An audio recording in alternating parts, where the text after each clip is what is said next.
Cubs fans, buckle up because what I'm about to tell you will have you gripping your seat like you're watching Game 7 of the World Series all over again. Right now, as we speak, there are three massive storylines swirling around Wrigley Field that are literally reshaping everything we thought we knew about this magical 2025 season. And I'm not talking about your typical Tuesday afternoon baseball drama. I'm talking about the kind of earth-shattering developments that make you call your buddies, text your family group chat, and refresh Twitter every 5 minutes. Picture this. Our superstar Slugger, the guy we've been counting on to carry us to October glory, just took a scary tumble that had every Cubs fan's heart stopping for a terrifying moment. Meanwhile, lurking in the shadows of our bullpen, there's a $30 million question mark that's been haunting Craig Counsell's late-night strategy sessions. And if that wasn't enough to keep you on the edge of your seat, the front office is cooking up something that could completely flip the script on our infield situation before the trade deadline hits. I'm talking about moves that could make or break our shot at bringing another championship banner to the north side. The kind of decisions that separate the pretenders from the contenders, the teams that crumble under pressure from the ones that rise to legendary status. We're sitting pretty at 37-22, leading the NL Central, like we own the place. But Cubs fans, you know as well as I do that in this game, everything can change in a heartbeat. So before you scroll past this, before you get distracted by whatever else is happening in your day, I need you to hit that like button, drop a comment telling me how you're feeling about this season, and make sure you're subscribed because what's coming next is going to have you questioning everything you thought you knew about this Cubs team. Trust me, by the time we're done here, you're going to see this season in a completely different light. The first bombshell involves our offensive catalyst, the guy who's been putting up numbers that would make Ted Williams tip his cap. But Sunday against Cincinnati changed everything, and what happened next will either make you breathe a sigh of relief or have you pacing around your living room, wondering what could have been. Cubs fans, let me paint you a picture of pure terror, followed by the sweetest relief you felt since Anthony Rizzo's clutch hits in 2016. Sunday afternoon, Wrigley Field held its collective breath as Kyle Tucker hit the dirt at second base in what looked like a scene straight out of our worst nightmares. The man who's been absolutely raking this season, and I mean raking with a .918 OPS that's got him ranked 7th in the entire National League, went down hard. And for a moment, every Cubs fan in the world felt their hearts skip a beat. Here's the thing about Tucker that makes this story so gut-wrenching. This isn't just any player we're talking about. This is the guy we traded for from Houston, the missing piece we've been searching for, the offensive weapon who's been delivering exactly what we hoped for and more. With 39 RBIs tied with Shohei Ohtani for 13th in the NL and 44 runs scored that put him tied for 4th, Tucker has been the difference between a good season and a great season. He's been the guy who makes opposing pitchers lose sleep, the catalyst that turns our offense from solid to absolutely lethal. But sliding into second base Sunday, everything changed in an instant. The initial reports had Cubs fans everywhere fearing the worst, a face injury that could sideline our star for weeks or months. Social media exploded with concerned posts, the radio call-in shows were flooded with worried voices, and every Cubs fan group chat was filled with nervous speculation.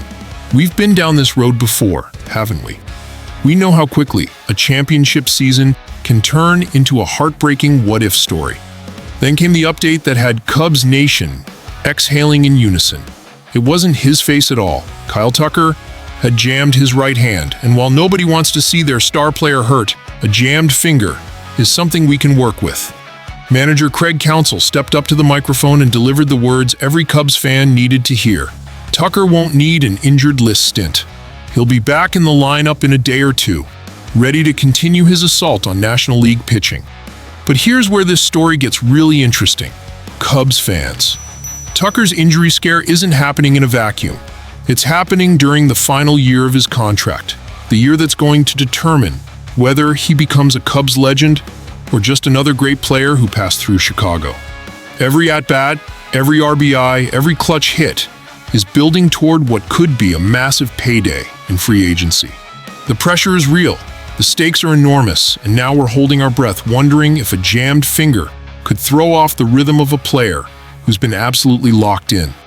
The relief of knowing Tucker will be back soon is real, but it's also opened up a whole different can of worms about our roster construction and depth.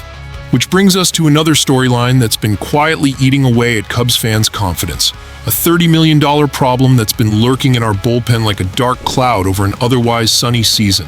Cubs fans, we need to talk about the elephant in the room, the guy who was supposed to be our closer, but has instead become our biggest headache. Remember when we traded for Ryan Pressly from Houston? Remember the excitement, the hope, the belief that we were finally solving our bullpen issues with a proven two-time All-Star? Well, that dream has turned into a nightmare that's keeping Cubs management awake at night and has fans questioning every late-inning lead. Here's the brutal truth. Pressly has been absolutely terrible. A 4.71 ERA that makes you want to look away every time he trots out to the mound. Only 4 saves in 21 innings, numbers that would be embarrassing for a middle reliever, let alone someone we're paying closer money to.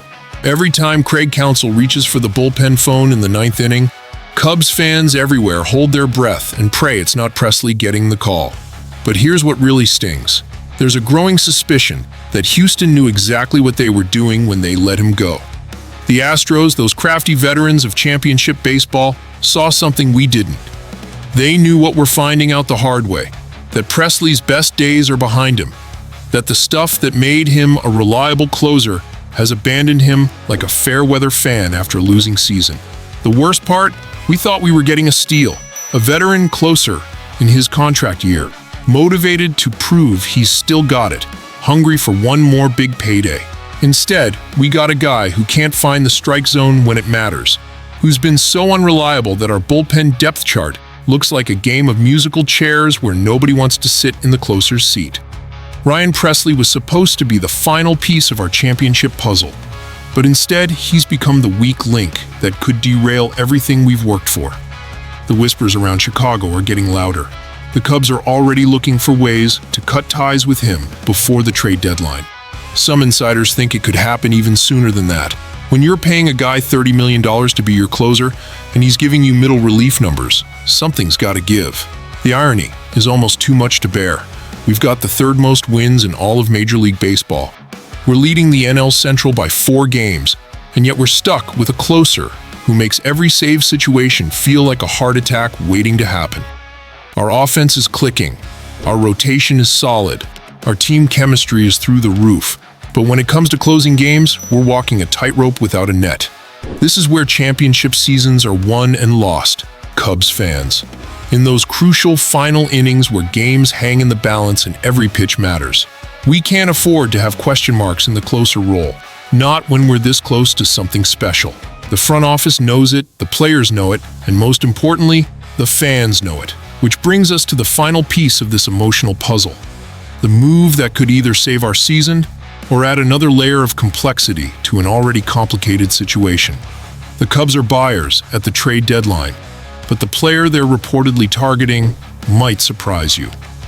Cubs fans, here's where this story reaches its emotional crescendo, where all the pieces of our championship puzzle either come together or fall apart completely. The Cubs front office isn't just sitting on their hands hoping everything works out. They're actively hunting for solutions, and the name that's been floating around the rumor mill is going to blow your mind. Yoan Moncada. Wait, let me see those faces. I know what you're thinking. Moncada? The guy who was supposed to be the next big thing but never quite lived up to the hype? The former top prospect who's been bouncing around looking for a second chance? Yeah, that's exactly who we're talking about. And here's why it makes more sense than you might think. Moncada is having a quietly solid season with the Angels, putting up a 240 pounds, 339 ton for his 5'10" line with an OPS plus of 100, exactly league average, which is a heck of a lot better than what we've been getting from some positions.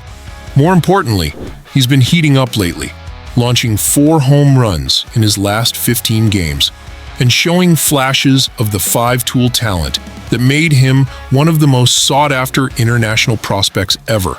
But here's the real kicker. Cubs fans, this isn't just about adding another bat. This is about Matt Shaw, our young third baseman who's been playing like a man possessed since getting called back up. Shaw looks like he could be our long-term answer at the hot corner, but baseball's a game of insurance policies and backup plans. What happens if Shaw hits a rookie wall? What happens if he gets hurt? What happens if opposing pitchers start figuring him out? That's where Moncada comes in. He's 30 years old, he's hungry to prove he's still got it. And most importantly, he won't cost us an arm and a leg to acquire. The Angels aren't asking for top prospects. They're not demanding our future. They just want to move a guy who doesn't fit their timeline. And we could be the perfect landing spot. Think about it. A switch-hitting veteran who can provide pop from both sides of the plate, insurance for our young infielders, and a guy who's been there before when the pressure mounts. Moncada may never be the superstar we once thought he'd become, but he could be exactly the kind of role player who makes the difference between a good season and a championship season. The beauty of this potential move is that it doesn't mortgage our future. We keep our top prospects, we keep our financial flexibility, and we add a piece that could pay dividends down the stretch. It's the kind of shrewd, low-risk, high-reward move that championship teams make when they see an opportunity to improve without sacrificing their core. So here we are, Cubs fans. Kyle Tucker is going to be back in the lineup soon, continuing his march toward a massive free agent payday. Ryan Presley might be on his way out, finally solving our bullpen headaches. And Yoan Moncada could be the unexpected addition that gives us the depth and versatility we need for a championship run. This is why we love this game, isn't it? The constant drama, the endless possibilities, the way a single trade or injury can completely change the trajectory of a season. We're 37-22, leading the NL Central, and positioned for something special. But in baseball, as in life, it's not about where you start, it's about how you finish. Before you go, hit that like button if you're feeling good about where this team is heading. Drop a comment and let me know which of these storylines has you most excited or most worried. And make sure you're subscribed because this Cubs season is just getting started. And I have a feeling we're in for one hell of a ride. The question that's going to haunt us all summer long: do we have what it takes to bring another championship to the North Side? Cubs fans, what do you think?